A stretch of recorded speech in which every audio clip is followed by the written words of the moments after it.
There's a sneaky little trick in Excel that if you have a long list of data and you want to format it so it looks easier to read, but you may also want to filter it or do other actions like create a pivot table.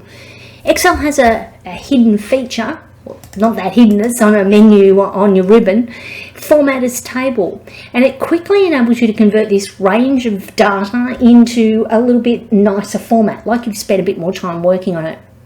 All I need to do is click somewhere on the data and go to Format as Table. You've got a variety of table styles that are predefined and laid out. Pick the one you like and simply select it. Excel says, is this the data that you want to format or create a table on? And does your data have headers?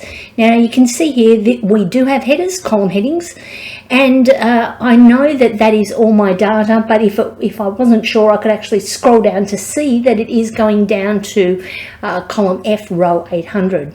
I'm just going to click OK.